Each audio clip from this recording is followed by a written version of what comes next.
Bismillahirrahmanirrahim. Assalamualaikum warahmatullahi wabarakatuh. Alhamdulillahi wa kafa. Wassalatu wassalamu ala rasulillahil mustafa wa ala alihi wa sahbihi wa man wafa. Amma ba'd. Fa ya ibadallah, usi nafsi wa iyyakum bi taqwallahi faqad fazal muttaqun. Fala tamutunna illa wa antum muslimun. Faqala ta'ala: Ya ayyuhalladzina amanu taqullaha haqqa tuqatih wa la tamutunna illa wa antum muslimun.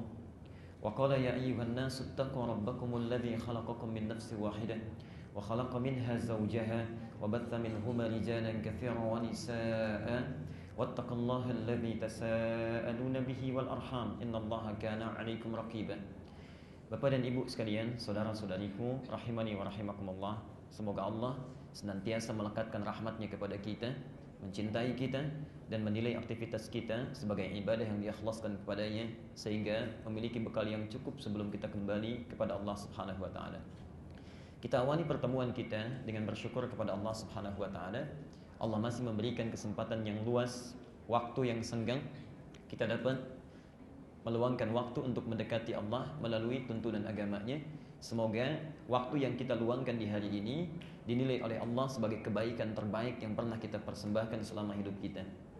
Tadi sebelum kita mulai ta'lim, Ustaz Iman menyampaikan hadis Nabi SAW sebagai motivasi kepada kita, dan supaya kita mengawali ta'lim dengan benar, ya, diniatkan dengan baik, lakukan karena Allah, sehingga nanti apa yang akan disampaikan mudah diterima, ya, lancar diuraikannya, dan melahirkan manfaat yang bisa kita praktekkan, ya. Di ta'lim itu bukan sekedar transfer informasi, saya sampaikan, antum dengar, tapi tidak pernah dipraktekkan, ya. Itu tidak diinginkan. Nah, hadis tadi yang dibacakan oleh beliau itu hadisnya sahih. Setidaknya tercantum di dalam 3 kitab hadis yang utama. Satu, ada hadis di riwayat Muslim, nomor hadis 1389. Kedua, di At-Tirmidzi, nomor hadis 2682. Dan redaksi yang paling lengkap itu ada di Ibnu Majah, nomor hadis 219. Ya. Jadi yang tadi baru sepotong saja disampaikannya. Ya. Kalau mau lebih lengkap kita bacakan: Man salaka tariqan yaltamisu fihi ilman sahhalallahu lahu tariqan ilal jannah. Ini baru setengah kalimat. Siapa yang menyiapkan, siapapun, laki-laki, perempuan, kecil atau dewasa, tua atau muda, yang menyiapkan dirinya menempuh satu jalan untuk belajar tuntunan agamanya, walaupun hanya sedikit saja. Anda mungkin cuma belajar satu hadis, satu ayat, Masya Allah. Perhatikan, setiap langkah yang dia lalui, sahhalallahu lahu tariqan ilal jannah, akan dibalas oleh Allah dengan kemudahan langkah menuju surga. Ini baru setengahnya, ya. Wa innal malaikata, kita lanjutkan, dan sungguh para malaikat itu, kalau kita mengetahuinya, la tadau ajnihataha, membentangkan sayapnya, ridwan li talibil ilmi, memberikan ridha kepada para penuntut ilmu, ya. Jadi jangan dikira antum saat berangkat dari rumah meniatkan untuk ta'lim itu berjalan begitu saja, tidak, ya. Malaikat itu menaungi kita dengan izin Allah. Diperintahkan itu. La tada'u, kalimatnya pakai lam taukid, la bukan li, ya. Pasti, ya. Menunjukkan pasti tanpa ragu, ya. Walaupun kita tidak melihatnya, malaikat membentangkan sayapnya, ridwan li talibil ilmi, menaungi dan memberikan ridha pada para penuntut ilmu. Nah, ridhanya malaikat di sini itu punya 2 arti setidaknya. Yang pertama, kata para ulama hadis, al-istighfaru lahu, ya. Memohonkan ampunan kepada Allah, ya. Jadi jangan dikira saat antum berangkat dari rumah sampai hadir di sini, sampai pulang lagi, itu hampa begitu saja, ya. Malaikat itu sudah tunggu antum mau istighfar atau tidak, ya. Mau minta ampun atau tidak kepada Allah, ya. Barangkali ini cara Allah untuk menyayangi kita, ya. Banyak dosa yang pernah kita lakukan, barangkali dihadirkan hari ini, diberikan kesempatannya, orang lain belum tentu dapat. Allah sayang dengan kita, ingin mengampuni setiap detak langkah kita berdasarkan dosa yang kita bawa, ya. Karena itu sering saya sampaikan, kalau Anda berangkat dari rumah untuk ta'lim, isi dengan baik, dengan zikir, ya. Tapi kan itu hal-hal yang memalingkan kita dari kebaikan, ya. Kadang-kadang kita lihat rumah orang, kita komentari, lihat mobil orang, kita komentari, ya. Daripada antum berbicara yang tidak bermakna, sesuatu yang tidak bermanfaat, kenapa tidak perbanyak istighfar, ya. Karena itu syaitannya tidak biasa, ya. Syaitan itu paling tidak mau seorang manusia 2 hal. 1, dapat hidayah, 2, dapat ampunan, ya. Jadi sudah kerja keras, capek-capek puluhan tahun, tiba-tiba diampuni. Syaitan tidak mau, ya. Karena itulah setelah saat antum berangkat dari rumah itu, banyak ditampakkan di hadapan kita supaya terpaling kita dari zikir pada Allah Subhanahu wa taala, ya. Dan yang kedua, itu ta'minud doa bil khair, mengaminkan orang-orang yang berdoa dalam kebaikan. Ya. Diperbanyak doa kepada Allah, mohon kebaikan-kebaikan, subhanallah. Ya. Perhatikan, kalau kemudian antum duduk di sini, hadisnya pindah sebetulnya. Ya, hadis Muslim nomor hadis 2700. Ya. Tadi kan baru berangkat ya, Masya Allah, baru berangkat itu. Ya. Kemudian sudah duduk di majlis ilmu, Anda akan belajar, pindah hadisnya, Muslim nomor hadis 2700 dari Abu Hurairah. Ya. Perhatikan kalimatnya, qala Rasulullah sallallahu alaihi wasallam. Rasulullah sallallahu alaihi wasallam bersabda, kata Abu Hurairah, ya. Majtama'a qaumun fi baitin min buyutinnahi, tidak pernah akan berkumpul satu komunitas muslim di salah satu rumah Allah, baitin min buyutillah, salah satu rumah Allah, yatluna fihi kitab Allah, di sana mereka belajar tentang tuntunan kitab Allah. Wa yatanarasunahu fima bainahum, kemudian mendiskusikan apa yang mereka pahami itu satu dengan yang lainnya, illa, kecuali, ini masih belajar ya, belum pulang. Perhatikan, nazalat alaihimus sakinah, akan diberikan ketentraman dalam hati mereka. Ya. Ini petunjuk dari Rasulullah, taklim yang baik itu adalah taklim yang memberikan ketenangan dalam jiwa, mendekatkan kita dengan Allah. Ya. Jadi bukan taklim biasa, bukan taklim yang mematikan hati, banyak tertawanya, kisah-kisah yang tidak jelas. Ya. Kalau cuma sekedar ingin lucu-lucuan, ingin cari sesuatu yang menghibur, nggak usah ikut taklim. Ya. Cari saja acara-acara yang menghibur, ya. Bacaan-bacaan yang membuat kita bisa tertawa. Taklim itu fungsinya mendekatkan kita dengan Allah. Ya. Sekalipun ada sesuatu yang meningkatkan motivasi kita dengan tersenyum, tertawa, sesuatu yang wajar, yang tidak ada dusta di situ, ya, yang wajar bisa diterima. Tapi poinnya kata Nabi, taklim yang baik, nazalat alaihimus sakinah, memberikan ketentraman di dalam jiwa. Wa ghasyiyatuhumur rahmah, masya Allah. Saat antum duduk itu di rumah Allah, itu rahmat Allah sudah diliputkan. Bukan diturunkan bahasanya, bukan nazalat tapi ghasyiyah, ya. Ghasyiyah itu menaungi dengan lembut. Menaungi dengan lembut. Ya. Jadi kalau antum misalnya, kalau ini tutup disebut ghita. Ghata, menutup, tapi tutupannya umum sifatnya. Bisa kasar, bisa lembut. Itu ghata. Ya. Penutupnya disebut dengan ghita'un. Tapi kalau saya bawa tisu, ya, lebih keras mana? Tutup ini atau tisu? Tutup ya. Tisu kan lebih lembut. Ya.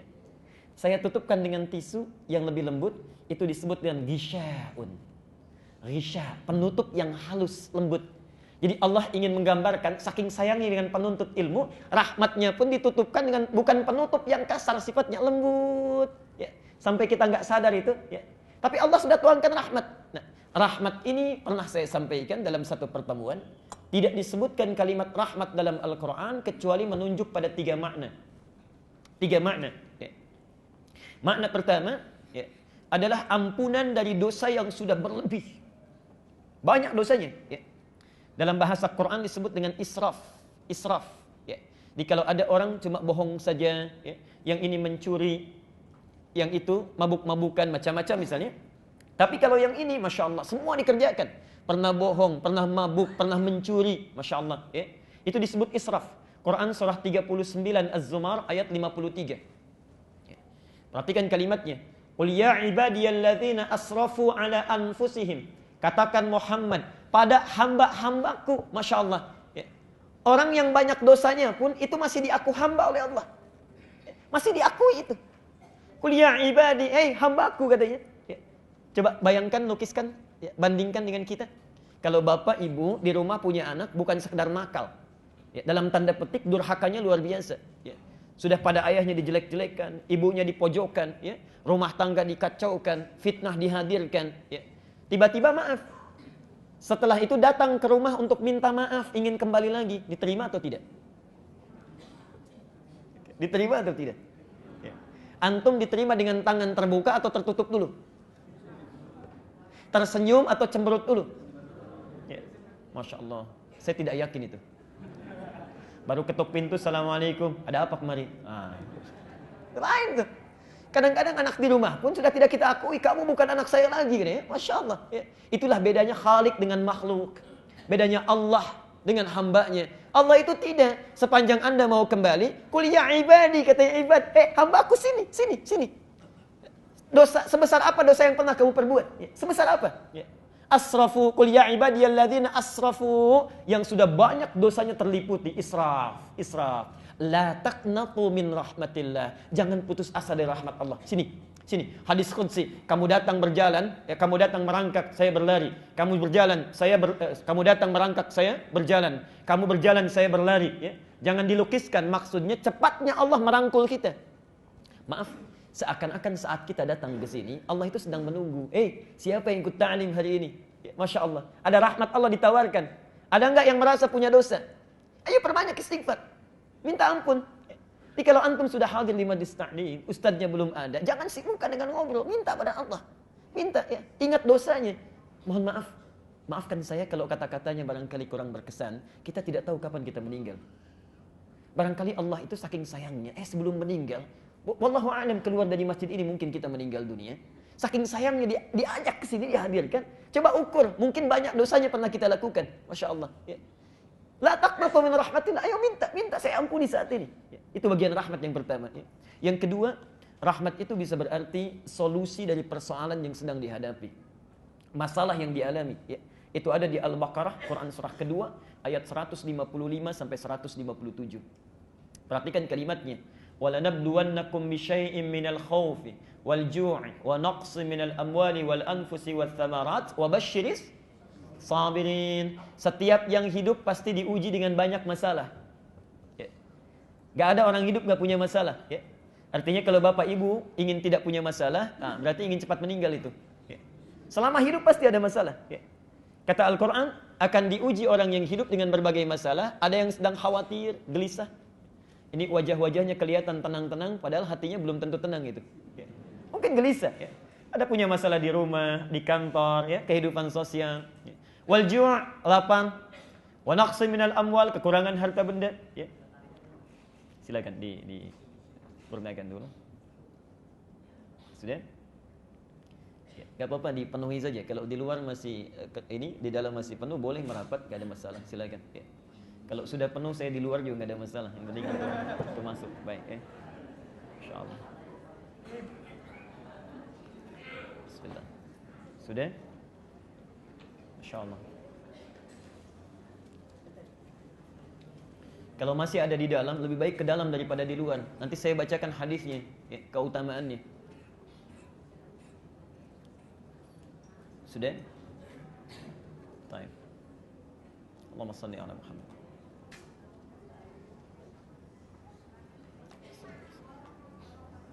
Barakallahu fikum.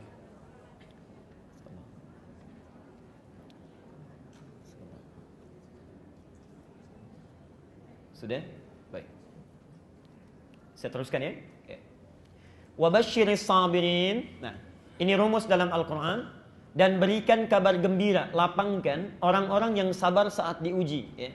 Maaf saya agak panjangkan ini, karena menurut saya ini pembuka yang penting. Kata Al-Quran redaksinya, berikan kabar gembira pada orang yang sabar. Di rumus ujian itu, kalau sedang punya masalah, pilihannya hanya dua. Ya, pilihannya hanya dua. Bapak ibu mau mengeluh, atau bersabar. Ya. Mengeluh silakan, tapi tidak menyelesaikan masalah. Tidak menyelesaikan persoalan. Bersabar juga silakan, ada pahalanya. Ketika kita sabar ada pahala, mengeluh tidak ada pahala. Ya. Tapi sama-sama, poinnya sama. Ya. Poinnya sama. Bapak ibu mau mengeluh pun masalah tidak selesai. Ya. Masya Allah, silakan misalnya hujan ya. Hujan, kemudian genteng bocor. Anda mengeluh. Mengeluh pun tidak menyelesaikan persoalan, tetap saja bocor. Ya. Sebaliknya dengan kita bersabar kepada Allah, diberikan ketentraman. Ya. Diberikan ketenangan, bahagia, tenang, tentram. Ya. Perhatikan. Alladzina idza asabathum musibah qalu inna lillahi wa inna ilaihi. Bagaimana cara bersabar yang baik? Kata Quran, kalau sedang diuji dengan masalah, sabar, caranya adalah terima itu dengan qanaah sebagai bagian ketentuan Allah. Alhamdulillah ya Allah, Engkau berkehendak, tidak ada yang bisa menolak kehendakmu. Ya? Semua pasti akan selesai berdasarkan ketentuanmu. Kurang lebih demikian terjemah bebasnya. Di apa saja ya, sedang gelisah, sedang ada masalah, di kantor, di rumah, macam-macam. Pertama kali mengalami itu, jangan mengeluh. Jangan mengeluh, ya. Terima dulu. Alhamdulillah ya Allah, Engkau berkehendak. Tidak mungkin terjadi ini semua kecuali dengan kehendakmu. Dan tidak mungkin Engkau memberikan ujian kecuali memberikan juga solusinya. Pasti akan berakhir. Ya. Nah, orang-orang yang seperti itu, 157-nya, ulaika alaihim salawat. Pertama kali yang dilakukan oleh Allah, dipuji orang ini. Dipuji, Masya Allah. Yang lain mengeluh, yang ini malah bersabar. Wa rahmah. ditenangkan hatinya untuk diberikan solusi. Wa ulaika humul muhtadun. Setelah tenang itu baru ditunjukkan jalan keluarnya. Masya Allah. Ghasyiyatuhum rahmah. Orang yang sedang taklim itu diberikan peluang oleh Rasulullah. Rahmat Allah sedang menaungi. Artinya apa? Kalau antum sedang hadir di majlis taklim, barangkali tidak semua yang hadir ini sedang tenang hatinya. Mungkin sedang punya masalah. Ya. Kenapa tidak bermohon kepada Allah? Bukankah kita sudah ada di rumahnya? Masya Allah. Ayo hindarkan keluhan, tenangkan hati kita, minta kepada Allah dengan baik. Ya, saya ilustrasikan sebentar ya. Sebentar. Kita ada spidol ini. Baik. Ini ceramah kedua ya. Kalau ceramah pertama tadi kan nggak pakai spidol, ya. Jadi yang kedua. Sebentar. Allahumma shalli ala Muhammad. Baik, saya teruskan sebentar sambil kita menunggu datangnya untuk perangkat menulis. Wa ghasyiyatuhum rahmah. Jazakallahu khair. Dan saat orang hadir ke ta'lim itu, dia duduk, dia belum pulang ini, ya, sedang belajar. Rahmat Allah sudah dinaungi di atasnya. Yang pertama pilihan terampuni dosa, yang kedua pilihan untuk diuraikan persoalan hidupnya. Rumusnya tadi bersabar dulu, ya. Perhatikan sini, saya berikan ilustrasi. Kalau ini ada wajan, bejana, di bawahnya ada kompor, ada api misalnya. Lalu api. Apinya sebelum dinyalakan, misal kita simpan satu hewan melata di sini, misal saja, maafkan saya kalau contohnya agak kurang baik. Misal kita letakkan cacing di sini. Misal saja, di tengah-tengah. Api belum dinyalakan. Kalau apinya sudah dinyalakan, posisi cacing kemana? Geser ke pinggir, baik, geser ke pinggir. Kenapa? Jawabannya keliru. Bukan panas karena cacing tidak mampu untuk mengeluh. Kalau dia bisa mengeluh, dia katakan, aduh panas, aduh sakit, aduh sakit. Banyak aduhnya, telat pindahnya. Ya. Jadi orang yang sering kali mengeluh dengan persoalan, gak akan cepat datang solusi. Karena waktu dihabiskan untuk mengeluh. Ada yang tidak mau makan, ada tidak mau minum, ada tidur pun gak enak. Untuk apa dilakukan? Anda tidak makan pun masalah gak akan selesai. Ya. Jadi lebih baik sabar, nikmati dengan baik, jalani dengan nyaman. Wabasyiris sabirin. Ketika Anda sabar lewat masalah itu, menerima sebagian ketentuan Allah, penerimaan itulah yang melahirkan rahmat Allah. Jelas sampai sini? Oke. Yang ketiga, rahmat bisa berarti pemberian dunia yang tanpa batas. Masya Allah. Pemberian dunia yang tanpa batas. Sifat Allah yang memberikan itu disebut dengan Rahman. Sifat Allah yang memberikan itu disebut dengan Rahman. Jadi memberikan dunia tanpa batas. Seakan-akan, Masya Allah, antum hadir di sini barangkali ada yang ingin memiliki sesuatu, ada yang hajatnya kurang, macam-macam kebutuhan dunia, ya, yang sekiranya bisa memperbaiki hidup. Ya. Yang kedua, ya, bisa berarti juga pemberian akhirat yang sifatnya khusus bagi orang Islam. Ya. Di rahmat Allah yang terkait dengan pemberian dunia tanpa batas disebut dengan Rahman. Rahmat Allah yang terkait dengan pemberian akhirat khusus bagi orang beriman saja disebut dengan Rahim. Ya. Barangkali di antara kita sekarang, Masya Allah, hidupnya sudah nyaman, tentram. Ya. Rumah cukup, kendaraan ada. Tapi bekal belum baik barangkali. Ya. Salatnya, puasanya, zakatnya. Berdoa mengharap surga, bertemu dengan keluarga. Nah, saat meminta itu, sifat Allah yang memberikannya disebut dengan Rahim. Dalilnya Al-Fatihah, sering kita baca itu dalam sehari. Minimal 17 kali. Ar-Rahman, Rahim. Insyaallah. Nah, sekarang saya berikan gambaran kenapa saya utamakan tadi masuk ke dalam masjid.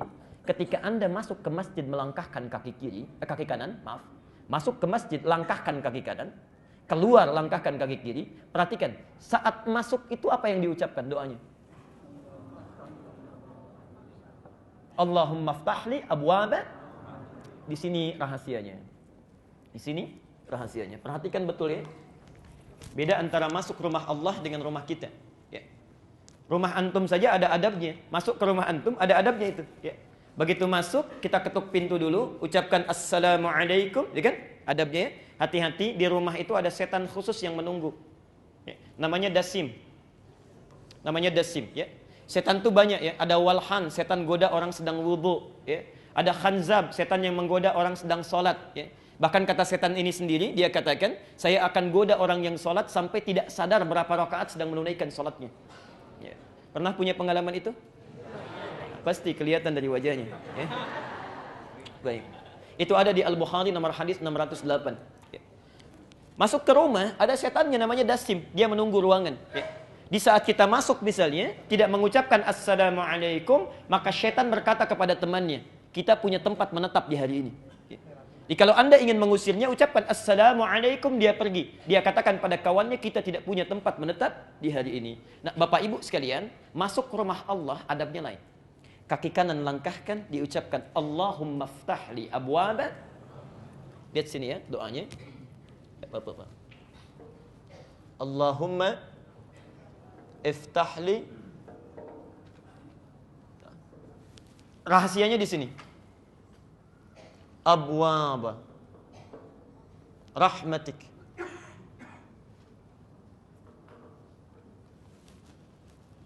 Perhatikan sini. Duhai Allah, ya Allah, mohon bukakan untukku pintu-pintu. Jamak. Abwab itu jamak dari babun. Abwab jamak dari bab. Bab satu pintu. Abwab banyak pintu, tidak hanya satu. Saya mau tanya, antum masuk masjid lewat berapa pintu? Satu pintu atau banyak pintu?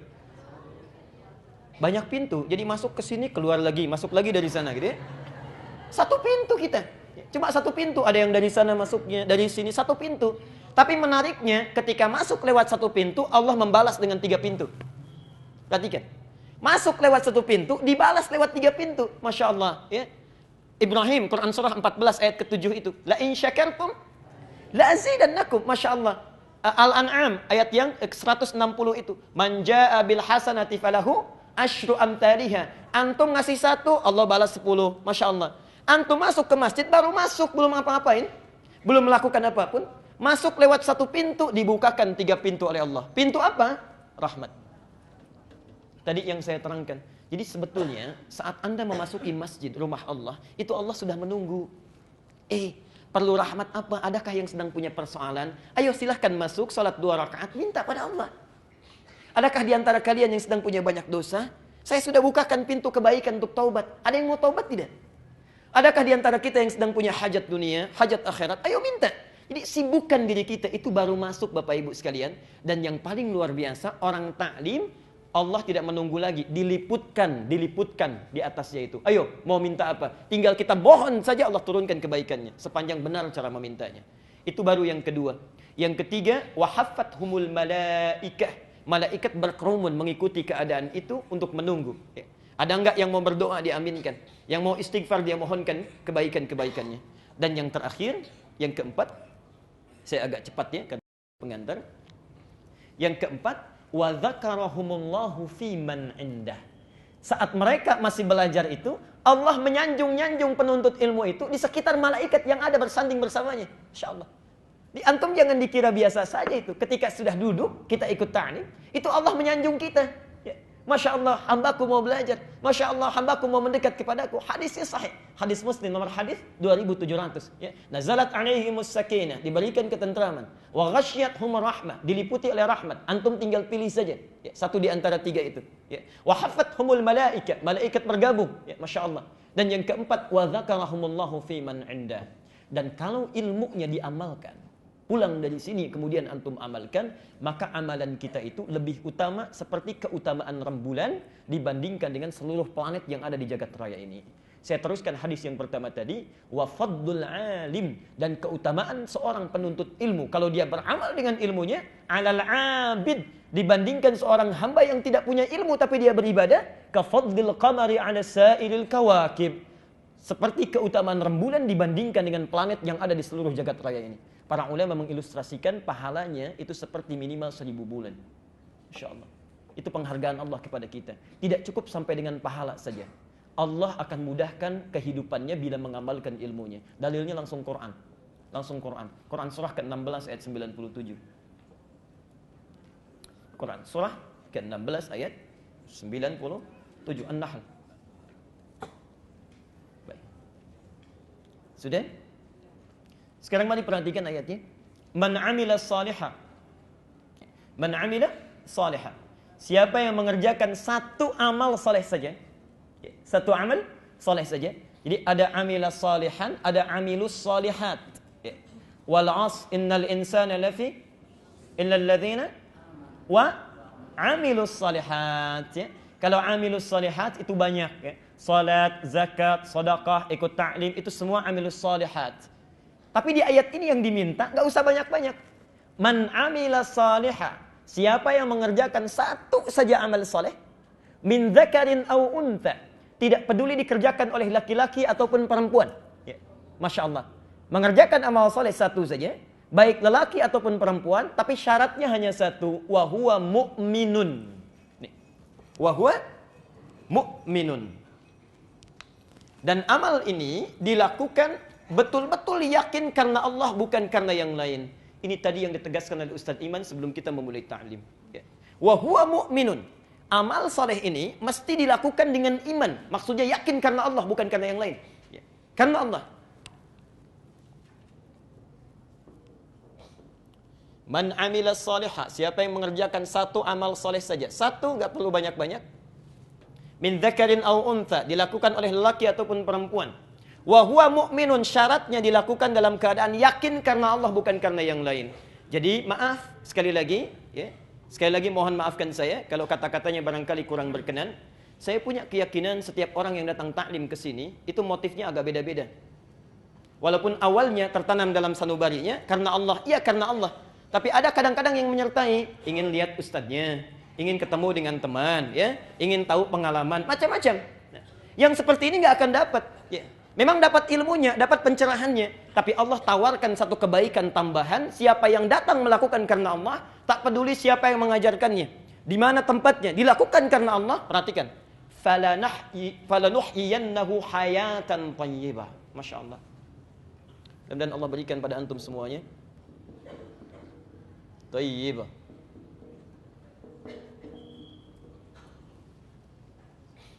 Falanuhyiyannahu, pakai fa. Tidak akan tunggu lama. Ya. Fa itu harfu atfin bila hududin. Huruf yang merangkai tanpa jeda. Ya. Jadi begitu antum selesai taklimnya, langsung anugerahnya diberikan oleh Allah. Syaratnya iman tadi. Ya. Apa yang diberikan? Nuhyiyannahu hayatan thayyibah. Kami akan perbaiki keadaan hidupnya saat di dunia menjadi lebih baik lagi. Hayatan thayyibah. Ya. Bukan sekedar hayat, tapi thayyibah. Kebaikan yang dikehendaki oleh Allah. Masya Allah. Yang tadinya di rumah punya masalah diuraikan. Yang di kantor punya persoalan diuraikan. Hayatan thayyibah, kehidupan yang lebih diridhoi lagi oleh Allah Subhanahu wa taala. Jadi Bapak Ibu sekalian, saya sarankan sebelum kita memulai, ikhlaskan diri kita, lakukan karena Allah. Mudah-mudahan apapun yang sedang kita harapkan saat ini, Allah berikan kebaikan kepada kita semuanya. Ya, tadi. Baik. Kita baru mau mulai ya, sekarang baru masuk materinya, Masya Allah. Mohon bersabar ya. Sampai jam berapa kita hari ini? Alhamdulillah. Masya Allah. Baik. Saya review dulu yang kemarin sekitar 3 atau 5 menit untuk menyambungkan supaya kita fokus, terutama bagi yang baru bergabung. Bapak Ibu sekalian, pelajaran kita tentang As-Sunnah An-Nabawiyah, ya, kehidupan Nabi yang perlu kita tiru. Dari mulai bangun tidur sampai dengan tidur kembali. Ya. Bagaimana Nabi mencontohkan dari bangun tidur sampai dengan tertidur kembali. Ya. Dalilnya telah kita catat kenapa kita belajar ini. Dan kita telah sampai pada pembahasan ya, amalan Rasulullah setelah beliau menunaikan tahajud sebelum datang panggilan salat subuh. Ya. Kita sudah bahas beberapa amalannya. Satu, memperbanyak doa. Itu sudah kita bahas. Ya. Yang kedua, memperbanyak istighfar. Ya. Dan yang terakhir kemarin adalah memperbanyak tilawah Al-Quran atau bacaan Al-Quran. Kita berhenti kemarin di pembahasan yang terakhir tentang cara berinteraksi dengan Quran. Ya. Di saat Anda selesai menunaikan tahajud, ya, kemudian setelah itu misalnya kita ingin membaca Al-Quran, maka ada 3 cara ya, dalam berinteraksi dengan Al-Quran. Yang pertama, qiraah. Ya. Qiraatun, hanya sekedar baca saja. Ya. Hanya sekedar baca saja, tapi tidak menuntut kita untuk memahaminya. Ya. Tidak menuntut untuk memahaminya. Kalau istilah orang kita kan tadarus ya. Walaupun agak kurang tepat itu tadarus istilahnya. Ya. Tadarus itu sebetulnya bukan baca. Tadarus itu belajar, memahami isinya. Ya. Jadi kalau tadarus Quran artinya membaca Quran dengan terjemahannya, dipelajari isinya. Ya, itu tadarus ya. Tapi kalau cuma sekedar baca disebut dengan qiraah ya. Jadi itu amalan yang pertama. Anda boleh setelah tahajud misalnya menunggu datangnya fajar dengan memperbanyak bacaan Quran sekalipun tidak membaca artinya atau tidak memahaminya. Masya Allah, Allah sediakan pahala yang begitu melimpah bagi orang yang senang baca Quran ya. Bayangkan baru sekedar baca saja, sekedar baca, Nabi sudah menyatakan minimal pahalanya setiap hurufnya 10 kebaikan ya. Hadisnya sudah kita sampaikan, masih ingat ya? At-Tirmidzi nomor hadis 2910 ya. Man qara'a harfan min kitabillah, siapa yang baca itu satu huruf saja dari kitab Allah, satu huruf saja ya, falahu asyru hasanat, dia akan dapatkan 10 kebaikan ya. Walam aqul alif lam mim harfun, saya tidak mengatakan alif lam mim itu satu huruf, walakin alifun harfun, tapi alif satu huruf, lamun harfun, lam satu huruf, mimun harfun, mimnya satu huruf, walikulli harfin asyru hasanat, dan setiap hurufnya itu mendapatkan 10 kebaikan. Jadi kalau antum baca alif lam mim saja sudah berapa didapatkan? 30, itu baru baca. Belum memahami artinya, Masya Allah. Baru baca saja. Ya. Dan berita baiknya, kalau ada orang berkata, ya Rasulullah, kalau saya masih belajar, masih terbata-bata bacaannya. Ya. Hurufnya, mengejanya masih susah. Masya Allah, hadisnya di kitab yang sama, nomor hadis 2920. Walladhi yatata'ta'. Adapun orang yang terbata-bata saat dia mulai belajar membaca, wahuwa syaqqun 'alaih. Sudah terbata-bata, sulit mengeja hurufnya. Ya. Orang lain mengucapkan misalnya a'udzu, dia sulit mengucapkannya a'udzu. Masya Allah. Falahu ajran. Kata Nabi, orang ini minimal dapat 2 kali pahala orang yang lancar. 2 kali pahala. Masya Allah. Kalau tadi alif lam mim, yang lancar dapat berapa? 30. Yang enggak lancar misalnya dia ulang alif lam mim, dia ulang lagi alif lam mim, minimal dapat berapa? 60. Ustaz, kalau begitu saya enggak lancar aja bacanya ya. Itu keliru. Itu keliru ya, insyaallah. Itu maksudnya setiap kali dia mengulang dia dapat pahalanya. Ya, setiap mengulang tambah lagi, setiap mengulang tambah lagi. Jadi ibu dan bapak sekalian, kalau Nabi sudah menawarkan, antum nggak lancar saja, pahala dilipat gandakan. Kalau dengan semua motivasi itu belum tersentuh juga baca Quran, ya subhanallah. Dengan cara apa lagi mesti dimotivasi? Dengan cara apa lagi? Ya, pahala sudah digandakan, kebaikan diliputkan, belum tersentuh juga. Berapa lama lagi waktu yang dibutuhkan untuk memotivasi kita mau baca Quran? Ya. Karena itu terakhir tadi pagi saya sampaikan di salah satu masjid di Bait Rahim, Masya Allah, normalnya setiap muslim itu mesti baca Quran. Mesti baca Quran dalam sehari. Kalau bapak ibu sehari misalnya, biasanya cuma 1 juz, pindah jadi 1 robo'. Biasa 1 robo', 1 ain, pindah jadi 1 halaman. Biasa 1 halaman cuma 10 ayat. Biasa 10 ayat, nggak sempat, sibuk, cuma 1 ayat. Bahkan satu kali sibuk misalnya sama sekali nggak baca Quran. Kalau dalam sehari tidak mampu baca Quran, caranya begini. Malam-malam bangun setengah 2, jangan tahajud dulu. Bawa mushaf kita, masuk ke ruangan tengah, buka mushafnya, lalu katakan pada diri kita, ya Allah, dosa apa saya nggak bisa baca Quran? Karena tidak mungkin ada muslim tidak mau baca Quran kecuali ada sekat dalam jiwanya. Itu yang perlu dikeluarkan. Ya. Sehari mesti baca kita, sehari itu Quran mesti baca, walaupun cuma 1 ayat. Ya, Masya Allah.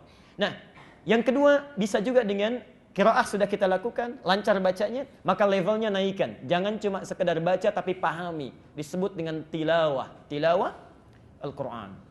Tilawah Al-Quran. Saya sudah uraikan dengan sangat rinci di pertemuan lalu. Sekarang saya berikan cara singkatnya saja. Ya. Antum kalau mau tilawah Quran, cara terbaiknya, itu ada 2 metode. Ya, ada 2 metode. Metode pertama, ya, biasanya para sahabat, ya, membaca 5 ayat terlebih dahulu. Misal, Al-Baqarah alif lam mim sampai dengan ulaika ada hudam min rabbihim wa ulaika humul muflihun. Dibaca 5 ayat ini, dipahami artinya, lalu coba diamalkan. Belum sanggup mengamalkan, ya berhenti dulu di situ. Ya, lalu lanjutkan lagi, Masya Allah. Ini metode yang pertama. Metode yang kedua, ini yang didukung oleh para ulama saat ini, Masya Allah. Ya. Yang paling bagus, keluarkan bimbingan Quran itu secara tematik. Karena bimbingan kehidupan kita, semua ada di Quran. Misal, saya beri contoh. Ada yang sudah berumah tangga, jadi suami, jadi istri selama puluhan tahun. Ya. Pernahkah Anda mengeluarkan dalam Al-Quran tuntunan menjadi suami yang baik? Ibu mengeluarkan ayat-ayat tuntunan menjadi istri yang baik? Jangan-jangan puluhan tahun, atau belasan tahun, atau bertahun-tahun, sudah merasa menjadi suami yang baik, tapi menurut Allah belum. Ibu merasa menjadi istri yang baik, menurut Allah belum. Apa antum nggak punya waktu mengeluarkan sebagian saja selama sebulan tilawah dengan istri di rumah, masya Allah. Ya. Tanyakan pada istri kita, ma, ini yang petunjuk Quran, sudahkah papa sesuai? Ya. Pa, ini juga petunjuk tentang mama, sudahkah mama sesuai? Kan indah kehidupan itu, masya Allah. Ya. Antum selesai itu, ada semuanya di Quran. Ya. Bimbingan dalam bekerja, saat sulit ada doanya. Saat sakit pun, masya Allah, dari mulai sakit yang ringan, surah Asy-Syu'ara ayat 78 sampai dengan 80, ya. Doanya Nabi Ibrahim saat sakit ringan itu, masya Allah. Walladzi khalaqani wa yahdini. Dialah Allah yang menciptakan saya kemudian memberi petunjuk. Dialah yang memberi makan saya, memberi minum saya. Wa idza maridtu, kalau saya sakit sekarang pun, fahuwa yashfini, pasti Allah sembuhkan, pasti Allah sembuhkan. Ada itu bimbingannya, masya Allah. Ya. Di saat pulang kerja, Pak, Bapak sakit kepala, sakit perut, ya, sakit kaki yang ringan-ringan. Kenapa enggak sambil dipegang, bimbingannya dibaca? Wa idza maridtu, ya Allah, saya sudah berikhtiar dalam kebaikan karenamu. Sekarang saya agak terasa sakit, pasti Engkau sembuhkan. Ya. Masya Allah, hidup semua dengan Quran itu. Saat sakit parah pun ada, Al-Anbiya ayat 83 sampai dengan 84. Ya. Saat antum punya kesulitan yang luar biasa di kantor, di rumah tangga, gelap mata kita, Al-Anbiya 87, 88. Ya, masya Allah. Anak-anak kita mulai belajar, At-Taubah ayat 122. Mulai dididik di rumah, ada lagi misalnya Luqman ayat 13 sampai ayat 19. Masya Allah. Itu anak baru satu. Kalau anaknya lebih daripada satu, Yusuf. Ya, Yusuf, Quran surah 12. Masya Allah. Dari mulai ayat yang ketiga sampai ayat 29-nya. Lengkap semua. Kenapa Anda dalam sebulan gak keluarkan? Hari ini belajar menjadi suami yang baik. Besok belajar menjadi ayah yang baik. Besok menjadi pebisnis yang baik. Anak kita menjadi siswa yang baik. Semuanya ada. Cuma kita terlalu sibuk dengan dunia dan bacaan-bacaan yang lainnya. Petunjuk yang hakiki tidak kita baca. Itulah tilawah Al-Quran. Nah, kemarin pertemuan lalu kita berhenti pada satu tantangan dari Allah. Kalau cuma tilawah mushafnya dipegang, kemana-mana agak susah, berat. Berat. Ke pasar bawa mushaf, susah. Ya. Sekarang di bis, bawa mushaf agak susah. Bahkan Masya Allah, di beberapa tempat masuk pesawat, buka mushaf, pesawatnya balik lagi itu. Ya, Masya Allah ya, saking orang tidak tahunya tentang Islam. Saya tidak mengatakan tidak suka. Saking tidak tahunya tentang Islam dan keutamaan Quran, orang di pesawat buka mushaf, balik lagi pesawatnya. Ya. Karena ada aduan dikiranya itu panduan teror ya, Masya Allah. Padahal belum dilihat. Belum dilihat bagaimana isinya, bagaimana keindahannya. Nah Bapak Ibu sekalian, supaya tidak susah, maka Allah tawarkan untuk mudah dihafalkannya. Untuk mudah dihafalkannya. Di situ kita berhenti dan di sini saya akan mengingatkan. Maaf, insya Allah saya tidak lupa. Dan rekamannya juga ada. Ya. Kita punya tugas dari bulan kemarin, hari ini 40 ayat.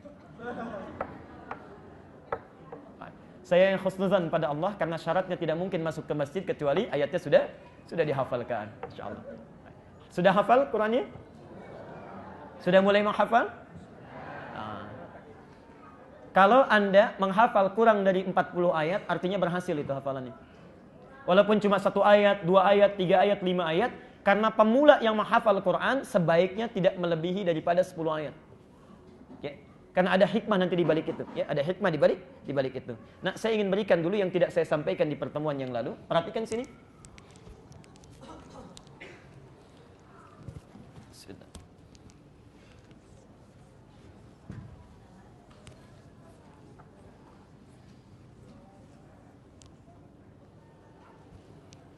Sebentar.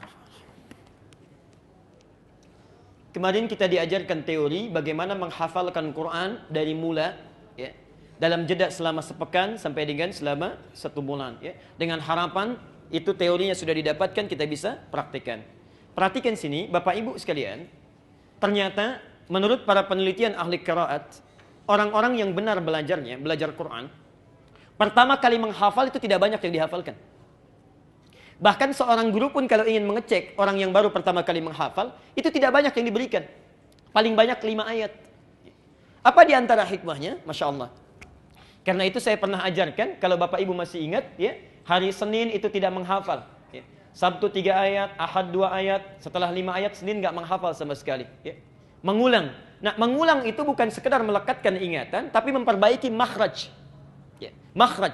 Dan sifat huruf, cara kita mengucapkannya. Perhatikan cara Allah mengajarkan kita menghafal Quran. Saat kita membaca alif lam mim, huruf yang paling mudah. Setelah itu diajarkan mengucapkan huruf yang agak sukar. Supaya terbiasa. The. The. The itu singkatnya, lidahnya digigit sedikit. The, ya. Saya berikan contoh saja sebentar. Kalau antum sudah lancar mengucapkan the, sudah benar, the, maka tambah ayat ketiga, the-nya dirubah menjadi the. Ya. The-nya dirubah menjadi the. Perhatikan. Alif lam mim. Ayat pertama. Dzalikal kitabu la hudan lil the. Saat sudah lancar the, lisan dikembalikan kepada the, dibolak-balik supaya mudah mengucapkan. Ayat ketiganya apa? Alladzina yu'minuna bil ghaib, the. Insyaallah. Kalau sudah bisa the, sudah bisa the, sudah mudah mengucapkannya, seringkali the tertukar dengan za. Idza zulzilatil ardu. Tuh, itu the dengan za, ya. Bahkan kalau lisannya terlalu kerasnya luar biasa, itu semua bisa ja semua itu. Idza zulzilatil ardu. Ya. Perhatikan. Saat antum sudah bisa the, bisa the, oleh Allah dilatih lagi dengan za, huruf yang mirip-mirip. Alladzina yu'minuna bil ghaibi wa yuqimunas shalah wa mimma za. Sudah bisa za, dipindahkan jadi zi. Zi. Wa mimma razaqnahum yunfiqun. Ayat keempatnya wal ladzina yu'minuna bima zi. Za jadi zi. Dan uniknya zi disandingkan dengan zi. Walladzi pakai za. Walladzina yu'minuna bima unzi pakai zi. Perhatikan. Jadi menghafal Quran yang baik, kalau antum sampai sebulan ini misalnya, Ustaz, saya belum mencapai target 40, karena bukan 40 yang diinginkan. Yang diinginkan ada hafalan Quran yang masuk dalam jiwa kita. Mau 1 ayat, 2 ayat, 3 ayat, dan benar kita dalam membacakannya. Jadi berbahagialah Bapak Ibu sekalian, kalau dari bulan lalu sampai dengan hari ini, sudah ada Quran yang masuk ke dalam jiwa kita. Itu tandanya ada kebaikan dalam diri kita. Musa, bukan Nabi Musa, tapi seorang anak kecil yang matanya buta. Ini pengantar saya sebagai penutup kajian yang lalu. Terlahir di kota Mesir, di negara Mesir. Beliau lahir di Mesir, di provinsi Asyut. Matanya buta, tapi dalam butanya punya keinginan untuk bisa menghafal Quran. Anak ini dulu masih usia 6-7 tahun, insyaallah. Datang pada orang tuanya. Bapaknya pekerja biasa, barangkali tidak seprofesi dengan antum yang pekerjaannya nyaman. Disampaikan pada orang tuanya menangis bahagia.